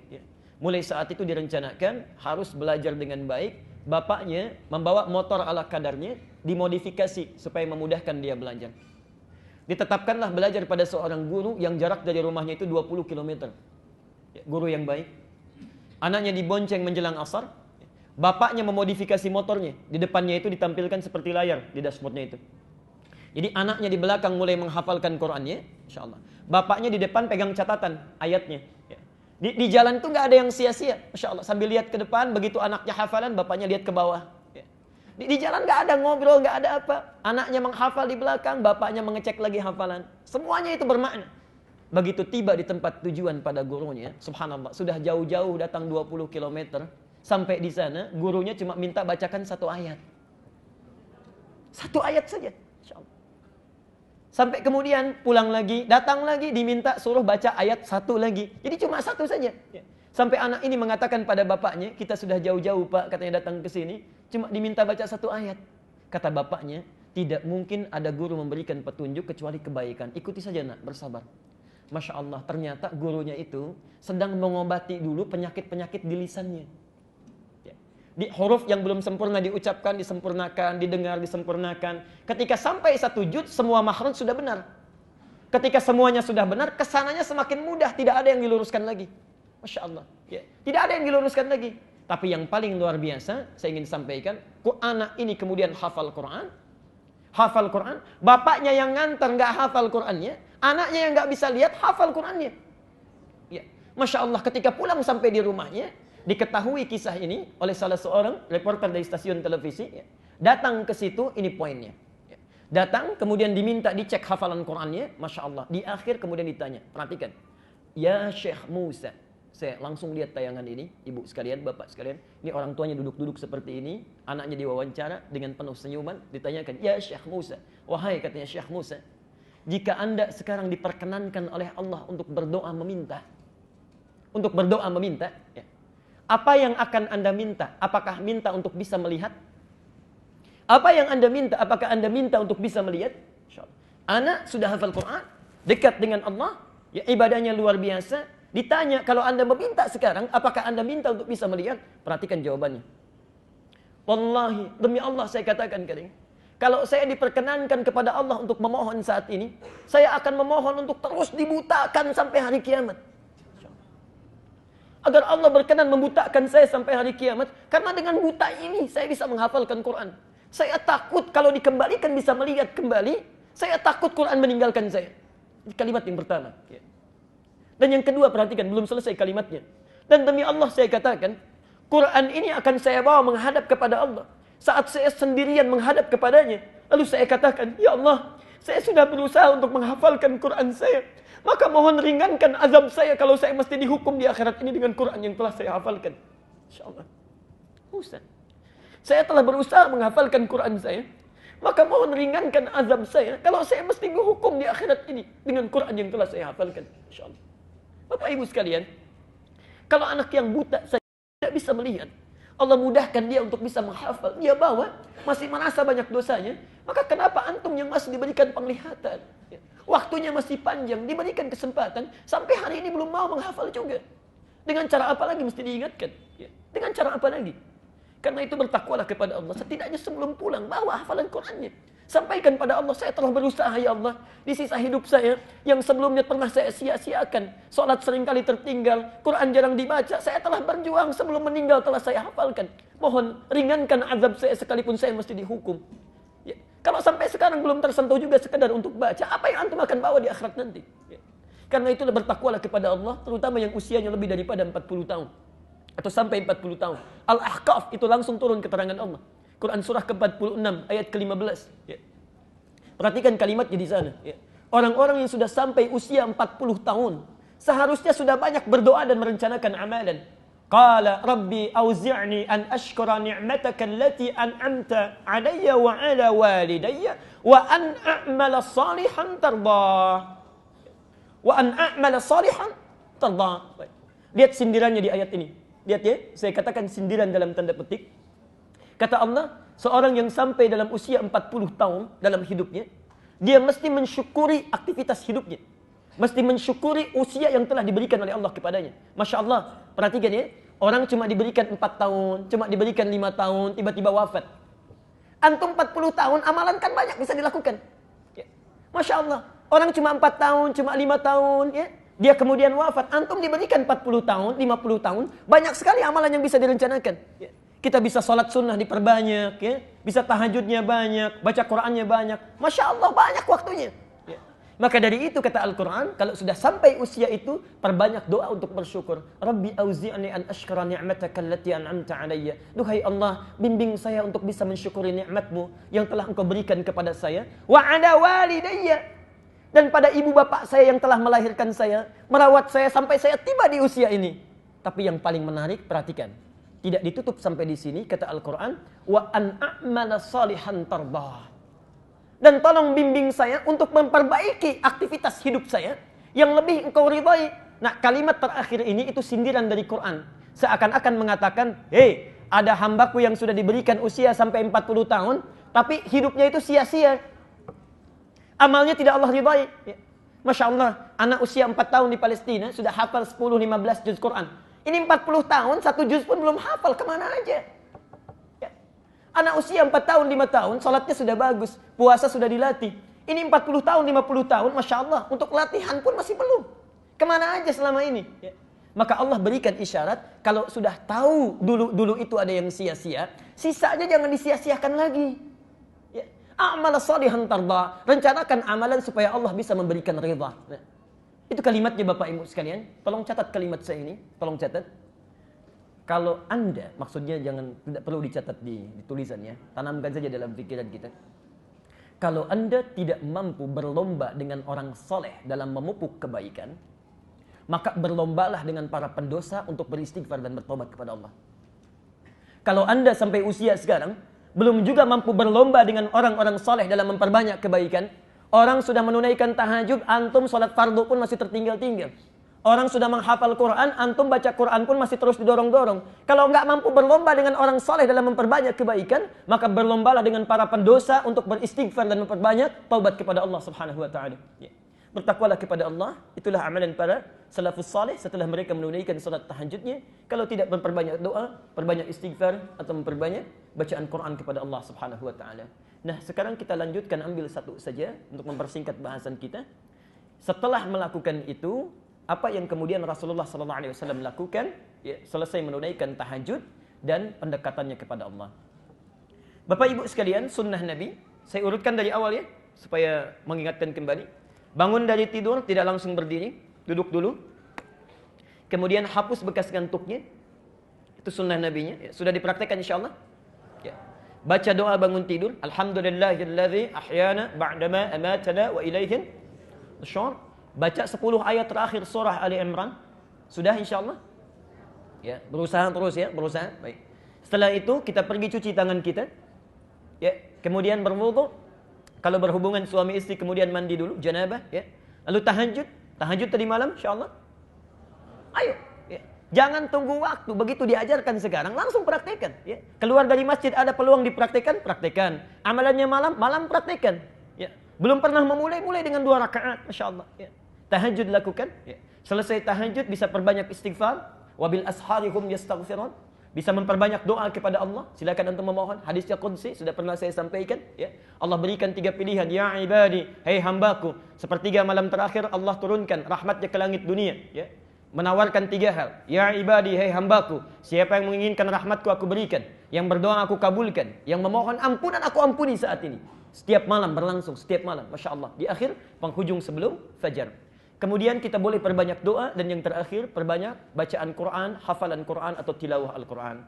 Nah, setelah itu tiba waktu panggilan azan ya. Jadi Rasulullah melakukan itu sampai muncul panggilan azan subuh. Apa yang dilakukan oleh Nabi ketika azan subuh itu mulai memanggil? Nah, Bapak Ibu sekalian catat dalilnya, supaya bahasan kita ada landasannya dalam Al-Quran dan Sunnah Rasulullah Sallallahu Alaihi Wasallam. Saya agak kurang suka kalau menyampaikan materi tidak ada sandaran dalilnya ya. Atau cuma kita menyampaikan panjang-panjang ternyata dalilnya tidak ada. Itu capek-capek sendiri nanti ya. Baik. Pernah dengar hadis ini? Makan saat lapar, berhenti sebelum kenyang. Oh, ya. Itu hadis palsu ya. Saya sering bercanda menyampaikan, saking palsunya di kitab hadis palsu pun nggak ada. Saking palsunya ya. Itu cuma ada di kitab karangan Jalaluddin As-Suyuti. Beliau punya kitab cerita namanya Ar-Rahmah fit Tibbi wal Hikmah ya. Itu ada di halaman 19 sampai halaman 25. Itu kisah ya, kisah. Tapi yang paling menarik sekarang bulan apa? Rajab ya, Rajab. Paling menarik itu hadis tentang Rajab ya. Hadis tentang bulan Rajab. Antum jangan keliru, saya sering katakan hadis tentang puasa khusus ya, ingat, mengkhususkan puasa di bulan Rajab itu yang dhaif itu cuma 2 hadisnya. Cuma 2 ya. Dan dua-duanya ini tercantum di dalam Musnad Ahmad ya, dari Abdullah bin Abbas nomor 259 ya. 259. Sisanya palsu semua. Ya. Cuma 2 yang dhaif, sisanya palsu, mengkhususkan puasa di bulan Rajab, mengkhususkan ya. Dan ada 1 hadis palsu yang adanya cuma di Indonesia. Yang lain enggak ada. Itu mulai dari tahun kemarin itu. Mulai dari tahun kemarin. Kalau yang umum di berbagai negara ada yang ini bunyinya, pernah dengar? Siapa yang puasa 1 hari di bulan Rajab mendapatkan pahala sekian, 3 hari sekian, 7 hari dibukakan 8 pintu surga. Pernah dengar itu? Masya Allah ya. Antum kalau gitu nggak usah puasa Ramadan, puasa Rajab aja 7 hari itu dibukakan pintu surga ya. Yang paling menarik ada ujungnya dari tahun kemarin ya. Dan masih ada sampai sekarang, saya dikabari ya, siapa yang menyebarkan informasi ini akan dibukakan 80 pintu surga. Pernah dapat SMS itu? Siapa yang menyebarkan informasi ini dibukakan 80 pintu surga. Itu bukan hanya nggak ada di hadis palsu, adanya cuma di kita itu. Cuma di kita, silakan cek, nggak ada di kitab-kitab yang lain, termasuk di negara lain ya. Dan itu sebetulnya membodohi diri sendiri. Ya udah nggak usah puasa, sebarin aja informasinya. Ya, baik. Tapi maafkan saya, bukan berarti tidak boleh ada dalil khusus puasa di bulan haram. Hadisnya sahih ya. Puasa yang paling dicintai Rasulullah setelah bulan Ramadan itu adalah puasa di bulan-bulan al-haram. Ada 4 bulannya. Dzulqa'dah, bukan Dzulqa'dah ya, tapi Dzulqa'dah. Bukan Dzulqa'dah, bukan Dzulqa'dah, tapi Dzulqa'dah. Oke. Kemudian yang kedua Dzulhijjah. Yang ketiga Al-Muharram, bukan Muharram tapi Al-Muharram. 3 berurutan. Yang keempat Rajab. Jadi saat masuk di bulan ini antum boleh memperbanyak puasa. Senin, Kamis, Ayyamul Bid, puasa Daud silakan. Tapi kalau puasa yang sifatnya lebih banyak daripada itu nanti Sya'ban. Itu hadis yang sahih ya, dari Aisyah radhiyallahu anha sebagai pemanasan menuju Ramadan. Untuk yang sekarang hadis Muslim, riwayat Muslim, nomor hadis 724, 725, 728. Nanti kita bacakan hadisnya. Kedua, hadis riwayat At-Tirmidzi, nomor hadis 418. 3, hadis riwayat Al-Bukhari. Maaf, saya berikan nomor ketiga, bukan nomor pertama, karena ini menguatkan. Ya. 1169. Teruskan dulu.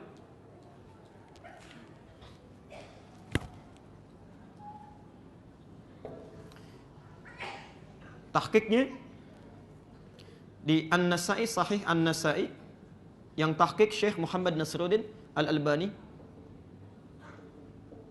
1133. Silsilah hadis as-sahihah ya. Kitabnya kalau antum tanyakan, Ustaz ada kitab yang lebih mudah tidak ya? Silsilah hadis as-sahihah yang tulis Syekh Muhammad Nasruddin Al-Albani, sudah diterjemahkan ke bahasa Indonesia yang di pustaka Imam Asy-Syafi'i itu. Hadis sahihah. Nomor hadis 1508, nomor pembahasan 1508.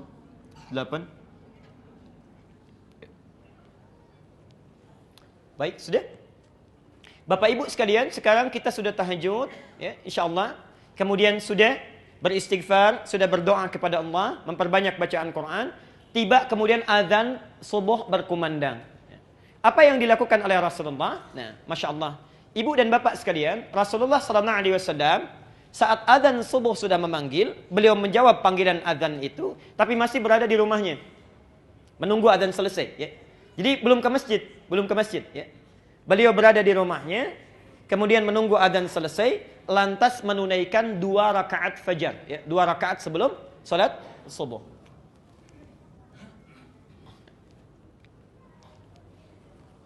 Perhatikan di sini, perhatikan. Bapak Ibu sekalian, ada sekitar 12 rakaat yang utama. Saya tidak akan ulang ini. Ada sekitar 12 rakaat salat sunnah yang utama sifatnya. Ya. Utama itu selalu dijaga oleh para sahabat dan dipraktekkan, seringkali dipraktekkan oleh Nabi. 12 rakaat. Ya. Yang pertama, 2 rakaat sebelum subuh, 4 rakaat sebelum zuhur, 2 rakaat setelah zuhur, 2 rakaat setelah maghrib, 2 rakaat setelah isya. Jelas? Baik. Dari mana dapatnya hadis itu? Ya. Kita bisa temukan misalnya di dalam hadis riwayat Muslim nomor hadis 728 dari Ummu Habibah. Ya. Beliau menyampaikan, kata Rasulullah sallallahu alaihi wasallam, beliau menyampaikan, "Man shalla," saya ulang, "man shalla isnatai asyrata rak'atan." Ya. Fi yaumin wa lailatin. Siapa yang menunaikan salat 12 rakaat sehari satu malam, maksudnya salat sunnah yang mengikuti yang fardu, ya. Bunya lahu bihinna baitun fil jannah, maka Allah akan bangunkan baginya satu rumah di dalam surga. Siapa yang menunaikan salat sunnah yang mengiringi salat fardu sebanyak 12 rakaat, ya, dilakukan konsisten sehari semalam, ya. Karena 2 rakaat sebelum subuh, ya, 4 rakaat sebelum zuhur, 2 rakaat setelah zuhur itu kan siang, ya. Kemudian 2 rakaat ba'da maghrib, 2 rakaat ba'da isya itu malam. Yang konsisten melakukan itu selama hidupnya, Allah akan bangunkan sebagai tambahan baginya satu rumah di surga. Hadis sahih, riwayat Muslim nomor hadis 728. Ustadz, dari mana taunya 2 rakaat sebelum subuh, 4 rakaat sebelum zuhur, 2 rakaat sesudah zuhur, 2 rakaat setelah maghrib, 2 rakaat setelah isya? Itu ada di At-Tirmidzi, lebih lengkap lagi, nomor hadis 415. Ya. Orangnya sama, jadi ini umumnya, kalimat umumnya, ini rinciannya. Ya. Ini rinciannya. Nah. Bapak Ibu sekalian, dari 12 rakaat itu, Maka Rasulullah mencontohkan kepada kita memulai dengan 2 rakaat sebelum subuh. Dalilnya hadis riwayat Muslim nomor hadis 725 dulu. 725. Didapati juga di At-Tirmidzi nomor hadis 418. Perhatikan keutamaannya, perhatikan. Keutamaan 2 rakaat sebelum subuh. Ini saking pentingnya Rasulullah tidak pernah meninggalkannya selama hidupnya. Saking pentingnya, ya. Dan ada 2 salat yang hampir tidak pernah ditinggalkan oleh Nabi. Hampir tidak pernah ditinggalkan oleh Nabi. Bahkan dalam perjalanan pun masih dikerjakan. Masih dikerjakan. Yaitu 2 rakaat sebelum subuh dengan salat witir. Ya. Itu seringkali dikerjakan. Perhatikan. Kata Rasulullah, raka'atal fajri, 2 rakaat salat yang ditunaikan sebelum subuh itu khairum minad dunya wa ma fiha. 2 rakaat fajar atau 2 rakaat sebelum subuh itu, qabliyah subuh, pahalanya, nilainya di sisi Allah lebih baik daripada dunia dan seisinya. Masya Allah. Dunia dan seisinya. Perhatikan sini. Ini semua ada dunia dan isi-isinya. Kalau kita miliki itu nggak ada nilai apa-apanya dibandingkan menunaikan 2 rakaat sebelum subuh. Jadi kalau antum menunaikan 2 rakaat sebelum subuh, itu nilainya di sisi Allah lebih dibandingkan daripada dunia dan seisinya. Nggak ada nilainya. Ya. Walaupun di dunia ini ada tambahan lagi orang kaya, tambah lagi orang kaya, kumpul lagi. Itu nggak ada nilainya dibandingkan 2 rakaat sebelum subuh. Nah, sekarang ayo saya mau tanyakan sebentar. Maafkan saya.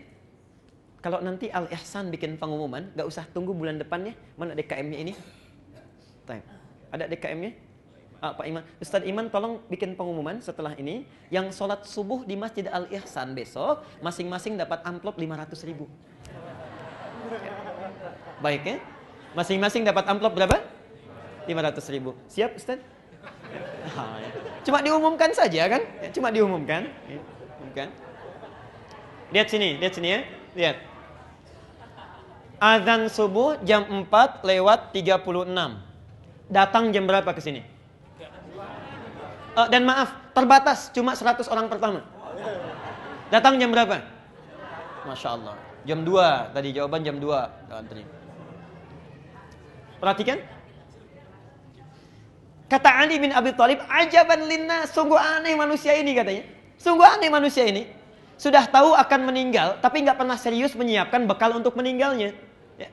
Itu Ali dulu, sekarang lebih aneh lagi. Masya Allah, lebih aneh lagi. Dikasih uang 500.000, azan jam 4.36, bangun dari jam 2. Cuma 500.000, Allah tawarkan dunia dan seisinya. Dipanggil 4.36, baru bangun jam 6 lewat 34. Masya Allah.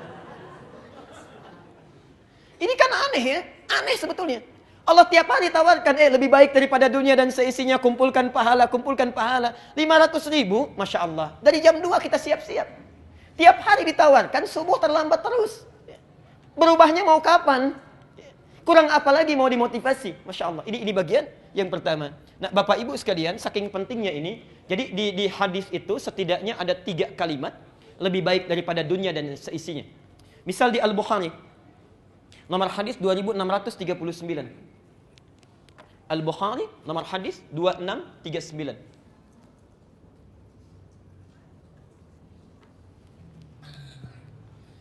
Nanti antum bisa praktekkan ini ya. Perhatikan kalimatnya. Ini hadis dari Anas bin Malik. Ya. Jadi ada Malik bin Anas, ada Anas bin Malik ya. Anas bin Malik punya anak namanya Malik bin Anas. Ya. Baik. Nah Anas bin Malik ini, Masya Allah, itu pembantu Nabi. Dan lama membantu Rasulullah. Ketika ditanyakan, beliau ditanya oleh sahabat setelah Rasulullah wafat. Ya, ditanya, hei saudaraku katanya. Ya, kalau dalam bahasa kita, Allahu a'lam, ya akhi, ya, saudaraku. Bagaimana kesanmu saat membantu Rasulullah? Perhatikan kata Anas bin Malik. Tidak pernah saya dapati Rasulullah saat saya bantu kecuali mendengar satu kalimat dari lisan beliau. Satu kalimat saja. Perhatikan kalimatnya, kata Nabi. Apa yang bisa saya bantu? Madza akhdubuk? Selama saya bantu Nabi, saya nggak pernah dengar kalimat dari Nabi kecuali satu. Kata Anas ini, apa yang bisa saya bantu? Insya Allah. Ini paling luar biasa. Anas itu jadi pembantu Nabi, bukan sekedar ingin jadi pembantu. Ya, Masya Allah. Beliau itu ingin mengabdikan hidupnya supaya lihat bagaimana kehidupan sunnah langsung dari sumbernya. Ya. Jadi seorang tuan kan wajar minta dibuatkan kopi, cucikan piring dan sebagainya misal ya. Ini tidak pernah mengalir dari lisan Nabi, saking mulianya manusia ini. Hanya mengatakan apa yang bisa saya bantu katanya. Masya Allah. Karena Nabi itu makan, Masya Allah, tempatnya dicuci sendiri. Kalau kita piringnya cuci sendiri, ya. Ada sendalnya copot, kemudian beliau sambungkan sendiri. Bajunya robek, kemudian dijahit sendiri. Ya. Orang yang dijamin masuk surga, bebas dari kesalahan. Hisabnya tidak ada hisab bagi beliau. Langsung surganya nunggu nama Muhammad. Tidak akan dibuka itu pintu surga kecuali Muhammad masuk duluan. Ya. Man ant, kata penghuni, kata penjaga surga. Muhammad, kata Rasulullah. Kata penghuni, kata penjaga surga ini, aku diperintahkan untuk tidak membuka pintu surga kecuali engkau masuk duluan. Dan Muhammad ini tidak akan pernah masuk surga kecuali menunggu umatnya semuanya masuk. Tidak masuk surga kecuali menunggu umatnya berkumpul. Ditunggu itu kita ditunggu oleh Rasulullah. Sampai semua terkumpul baru dibimbing oleh beliau masuk surga. Muhammad sallallahu alaihi wasallam. Masya Allah. Kita yang selalu ingin bersama beliau, yang selalu mengatakan sunnahnya dan sebagainya, kita ikuti, kita praktekkan. Sudahkah? Masya Allah. Sudahkah kita memulai dalam hidup? Kadang-kadang kita nuntutnya banyak, ya. Makan berikan pada orang lain, ya. Masih disisakan juga, masih dibuang juga, piringnya dibebankan pada orang lain, copot berikan pada orang lain, macam-macam, Masya Allah. Dalam hidup kita selalu mengatakan saya ikut sunnah Nabi, ikut sunnah Nabi, ikut sunnah Nabi. Apa yang sudah kita banggakan di hadapan Rasulullah? Masya Allah. Karena itu bertakwalah kepada Allah, hadirin sekalian, Bapak Ibu sekalian. Itulah Muhammad. Kata Anas bin Malik, saya tidak pernah dengar sesuatu pun dari lisan Nabi kecuali apa yang bisa saya bantu. Muhammad sallallahu alaihi wasallam. Insyaallah. Ya. Karena itu kata Jibril alaihi salam, kata Jibril, hadis sahih dalam Mustadrak Al-Hakim, ya, sebutkan Nabi sallallahu alaihi wasallam satu kali akan naik ke mimbar, lalu turun Jibril. Kata Jibril, bu'dan, terlalu, ya, sungguh jauh dari rahmat Allah dan terlalu orang ini. Man dzukirta indahu liman dzukirta indahu falam yusalli alaihi. Orang yang disebutkan namamu Muhammad di sampingnya enggak mau salawat kepadamu, itu orang keterlaluan. Masya Allah, itu orang keterlaluan katanya. Saking sayangnya Jibril kepada Muhammad sallallahu alaihi wasallam, itu yang dipikirkan itu cuma kita, Bu, Pak, ya. Cuma kita, Masya Allah. Saya berikan misalnya 2 sampai 3 riwayat, Masya Allah. Satu kali beliau sallallahu alaihi wasallam dalam hidupnya itu sedang kumpul dengan sahabatnya, ya. Lalu kata beliau, ashtaqu bi ikhwani. Saya itu kok rindu sekali dengan saudara-saudara saya. Rindu dengan saudara-saudara saya. Sahabatnya menjawab, ya Rasulullah, alasna ikhwanik. Rasulullah, bukankah kami ini saudara-saudaramu? Ya. Kata Nabi, lastum ikhwani, ya, bal antum ashabi. Kalian ini bukan saudara saya. Kalian ini sahabat-sahabat saya. Perhatikan, ikhwani humul ladzina lam yarawni walakinnahum amanu bi. Saudara saya itu orang yang enggak pernah lihat saya, tapi selalu beriman kepada saya. Orang yang tidak pernah lihat saya, percaya dengan saya. Ya. Kalau antum percaya pada orang yang kelihatan, itu wajar. Tapi percaya pada yang tidak tampak, masih yakin juga, itu yang tidak wajar. Kata Nabi, saya merindukan saudara-saudara saya ini. Antum tuh dirindukan oleh Nabi. Masa kita tidak ada kerinduan untuk bertemu dengan Rasulullah? Setidaknya tunggangi sunnahnya, insyaAllah. Bahkan demi Allah saya katakan di akhir hayatnya, hadis-hadis riwayatnya sahih. Ketika beliau akan meninggal dunia, Fudail membawakan air untuk beliau wudu, ya. Masya Allah. Fudail itu anak pertama daripada Abbas. Abbas punya 2 anak yang paling populer laki-laki. Satu namanya Fudail, yang kedua namanya Abdullah. Abdullah hidup di bawah naungan Rasulullah sampai beliau jadi penghafal Quran, penafsir Quran. Fudail kakaknya, saat Rasulullah akan wafat, beliau yang membawakan air wudunya. Ya. Dalam pangkuan Aisyah radhiyallahu anha, sampingnya ada Ali, ya. Sampingnya ada Fatimah. Yang dipanggil bukan Aisyah, bukan Ali, bukan Fatimah. Ummati, ummati, ummati. Mau meninggal pun masih antum yang disebut itu. Ya, insyaallah. Jadi kata Jibril alaihissalam, bu'dan, keterlaluan itu orang, liman dzukirta indahu falam yusalli alaihi. Disebutkan namamu, salawat saja dia tidak berkenan. Jadi tidak mampu kita membalas jasanya Rasulullah sallallahu alaihi wasallam. Setidaknya kalau Anda tidak bisa balas itu, salawatlah kepada beliau. Dan dalam salawat pun masih diberikan pahala juga.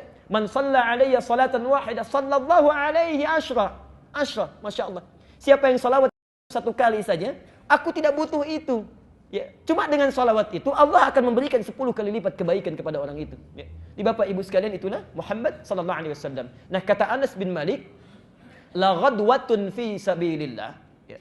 Aktivitas baik yang dilakukan karena Allah dari pagi sampai dengan maghrib, au rauhatun, atau aktivitasnya dari siang sampai maghrib tapi semua karena Allah. Misal, makannya karena Allah, minumnya karena Allah, kerjanya karena Allah, mau makan bismillah, mau minum bismillah, mau kerja bismillah. Perhatikan, khairum minad dunya wa ma fiha. Itu lebih baik daripada punya seluruh isi dunia ini. Ya. Kalimat ujungnya sama. Ya. Jadi antum misalnya mulai besok bangun tidur, ya, atau sekarang masih ada kesempatannya. Kalau dari pagi disebut godwah, ya, godwah sampai dengan maghrib. Kalau dari siang sampai dengan maghrib disebut rawhah. Kalau semua aktivitas kita diniatkan karena Allah, makannya bismillah karena Allah, minumnya bismillah karena Allah, kerjanya karena Allah, rawat anak karena Allah, itu kata Anas bin Malik, sabda Rasulullah, khairum minad dunya wa ma fiha. Apa balasan bagi orang ini? Dari Sa'ad As-Sa'idi. Sa'ad As-Sa'idi di Al-Bukhari masih hadisnya. Nomor hadis 3078. Perhatikan. Maudhi'us sautin fil jannah. Ya. Orang ini akan dibalas dengan pahala yang berlimpah. Tempat pecut saja. Tempat pecut. Ya. Tempat pecutnya sesuatu yang tersimpan di surga. Untuk ilustrasi saja. Khairum minad dunya wa ma fiha. Jadi kalau tukang delman punya pecutan. Disimpan di tempatnya. Itu kalau ada di surga lebih bagus daripada dunia dan seisinya. Apalagi minumannya, apalagi gelasnya, apalagi keadaannya. Jadi kalau sudah semua diterangkan, antum tinggal tunggangi, keluarkan. Catat amalannya apa yang dilakukan. Nah, setidaknya bangunlah 2 rakaat sebelum subuh itu tunaikan. Khairum minad dunya wa ma fiha. Nabi tidak pernah meninggalkan ini selama hidupnya, konsisten menunaikannya. Dari mana taunya? Hadis Muslim nomor hadis 724 ini. Dari Aisyah radhiyallahu anha. Qalat lam yakunin Nabi sallallahu alaihi wasallam minan nawafili asyaddu ta'ahudan ala rak'atail fajr. Ya. Tidak pernah Rasulullah sallallahu alaihi wasallam memperhatikan, menjaga dengan kuat di antara salat-salat sunnahnya dibandingkan dengan perhatian beliau terhadap 2 rakaat sebelum fajar. Ya. Jelas sampai sini? Baik. Jadi dalilnya yang ingin kita sampaikan pada kesempatan hari ini, Bapak dan Ibu sekalian, setelah bangun tahajud, siapkan diri kita, jangan sampai ketinggalan ini. Ya.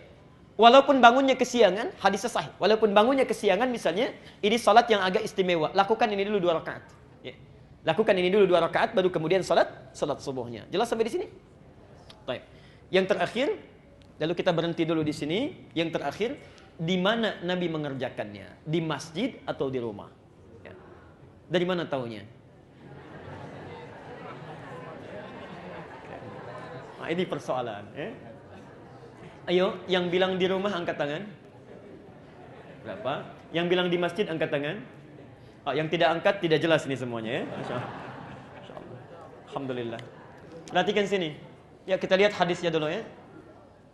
Lihat hadisnya dulu.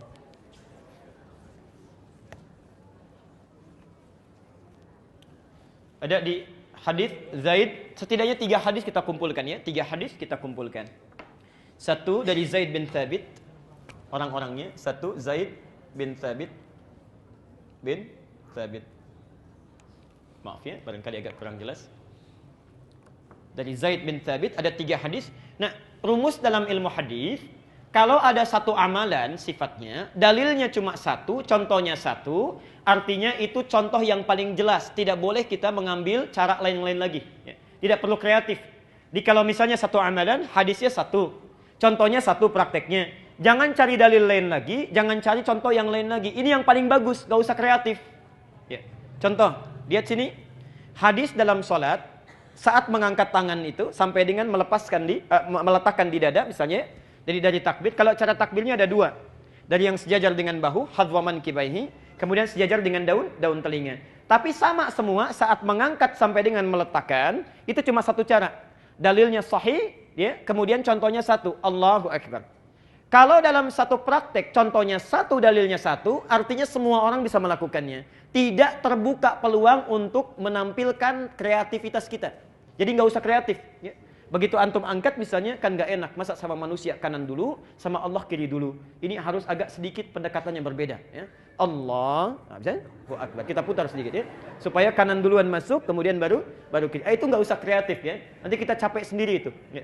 Antum capek sendiri. Kalau sudah jelas ada, gak usah cari-cari yang lain. Ya. Direpot.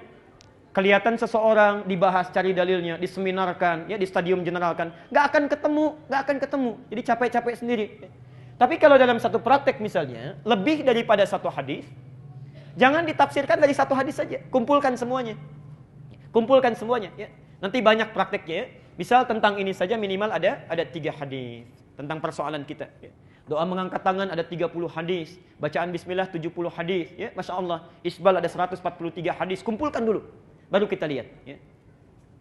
Ini satu dari Zaid bin Thabit, kedua Jabir bin Abdullah. Ini orang paling dekat juga dengan Rasulullah bin Abdullah. Satu Zaid bin Thabit, kemudian Jabir bin Abdullah, yang ketiga Abdullah bin Zaid.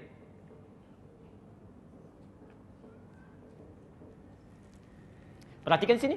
Ya. Ini antum bisa temukan hadisnya yang sudah saya tuliskan tadi. Ya. Di An-Nasai 1133, kemudian bisa dilihat di silsilah hadis sahihah nomor hadis 1508. Baik.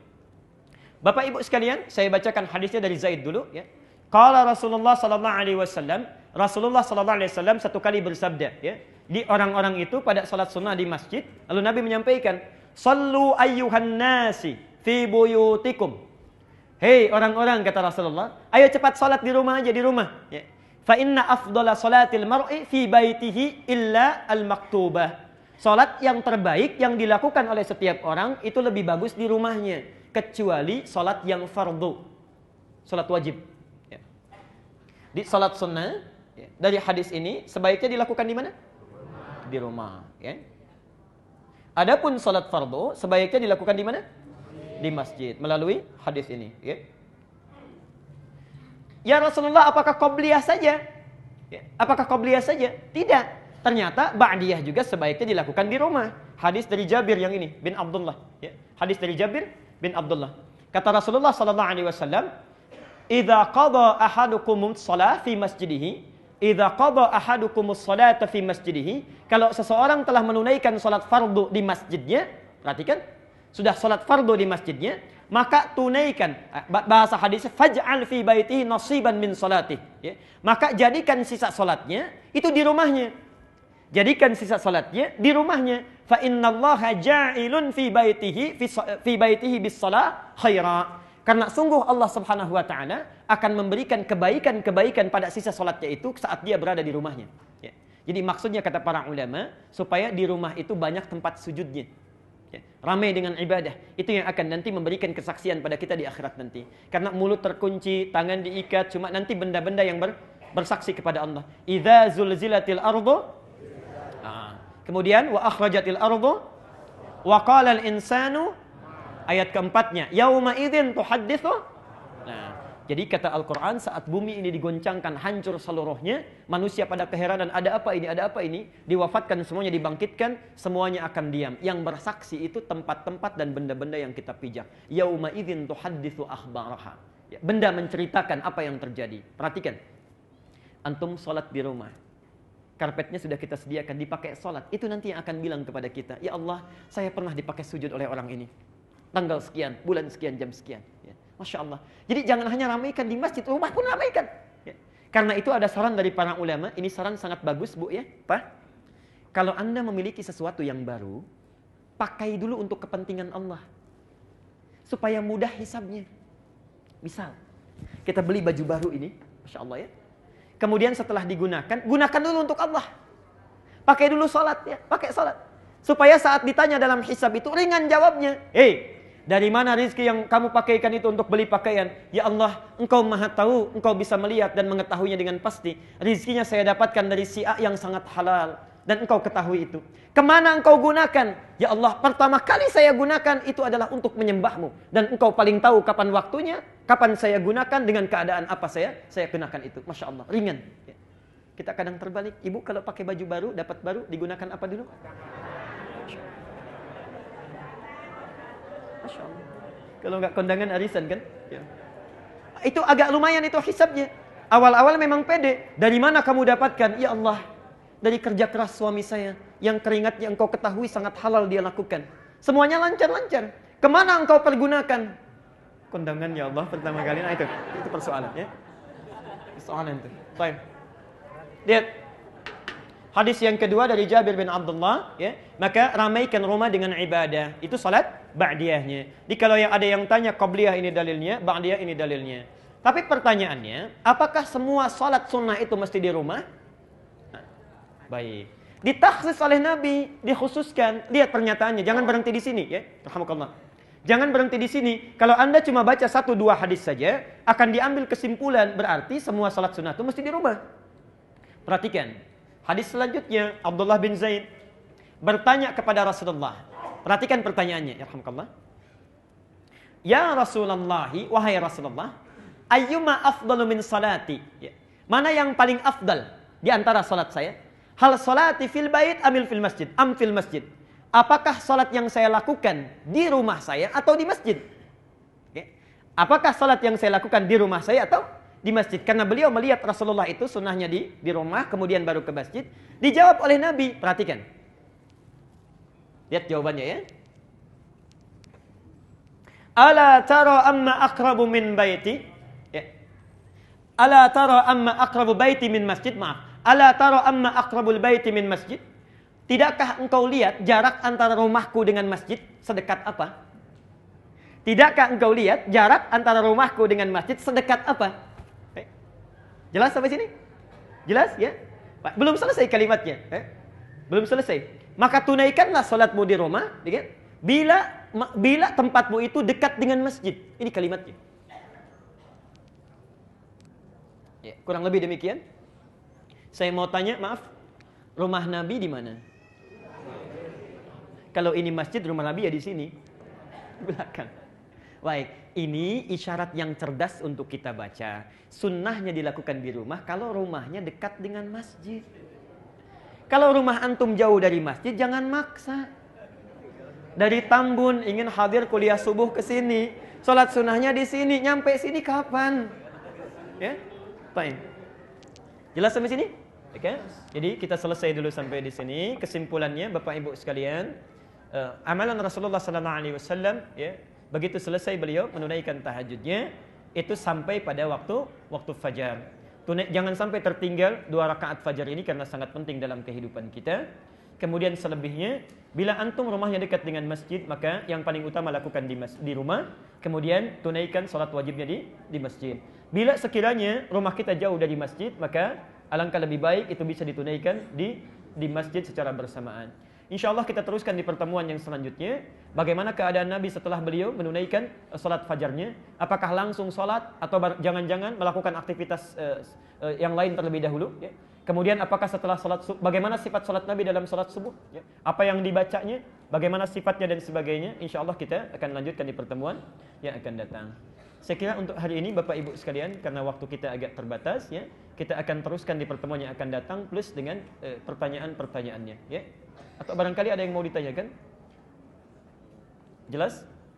Oh, silakan.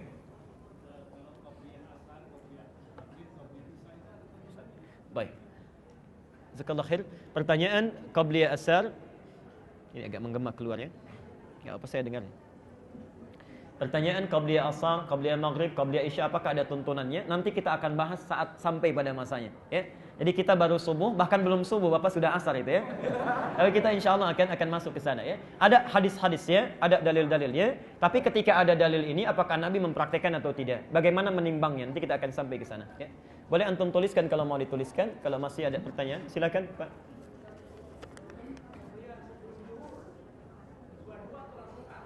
Baik, ini antum sama saja, ini partner. Ini kayaknya teman dekat ini ya. Yang satu asar, yang satu dhuhur ya. Baik. Apakah 2-2 atau langsung 4? Yang paling bagus 2-2. Yang sebelum dhuhur itu ya 2 rakaat pertama, 2 rakaat pertama, setelah itu salam ya. Baik. Dan maaf, ini penting saya garis bawahi. Sekali lagi, penting saya garis bawahi. Salat qabliyah sifatnya cepat. Cepat ya. Jadi jangan terlalu lama antum ya. Bacanya jangan terlalu yang panjang-panjang, singkat aja. Nanti kita terangkan pertemuan selanjutnya ya. Nabi seringkali membaca Al-Kafirun dengan Al-Ikhlas. Kata Aisyah, sampai-sampai saya tidak tahu kapan Rasulullah baca Al-Fatihahnya ya. Jadi jangan lama-lama kalau kalau menunaikan salat qabliyah ya. Baik. Bagaimana cara Rasulullah minum? Apakah 1 teguk 1 nafas atau 2 kali 3 nafas? Kita belum sampai ke minum Bu ya. Nanti kita akan masuk ke situ ya. Jadi nanti cara Rasulullah makan, cara Rasulullah minum, nanti setelah selesai salat subuh baru kita sarapan ya. Makan, minum dan sebagainya. Nanti pada waktunya kita bahas. Jadi antum nanti ini wajib hadir ya. Pertemuan selanjutnya wajib hadir ya. Cukup ya untuk hari ini? Baik. Masih ada?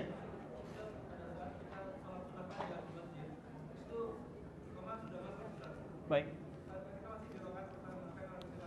Bagus pertanyaannya. Bapak Ibu sekalian, ini fikih aulawiyah, fikih prioritas, fikih prioritas.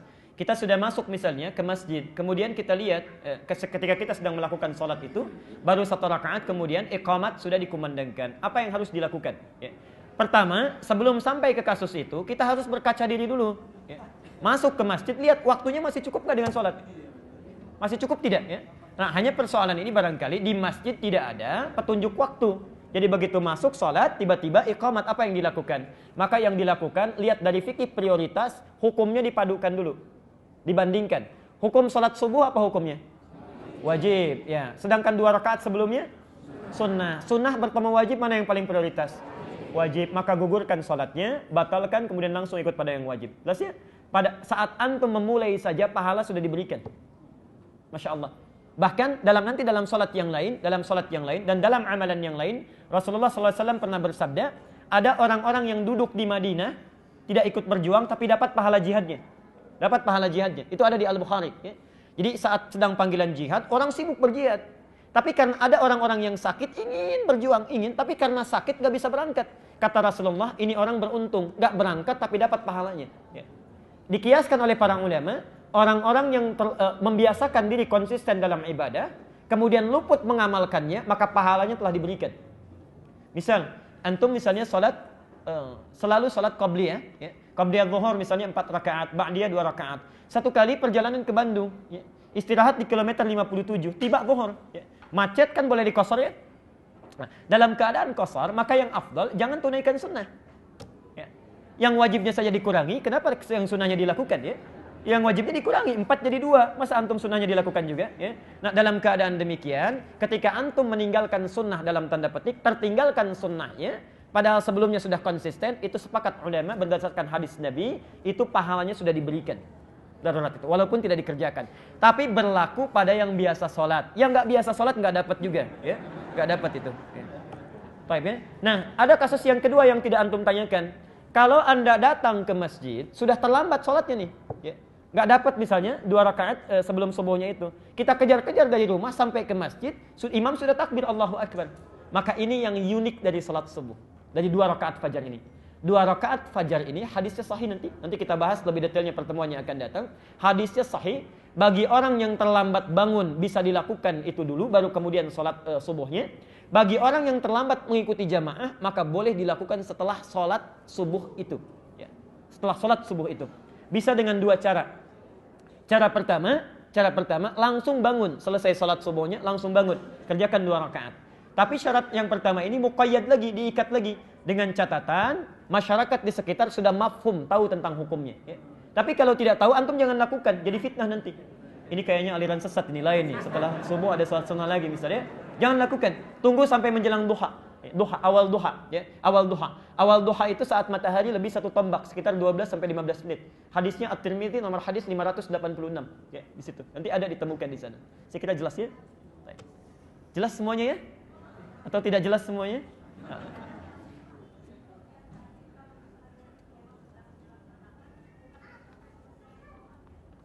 Sampai selesai? Apakah saat Allahu Akbar kemudian kita selesaikan?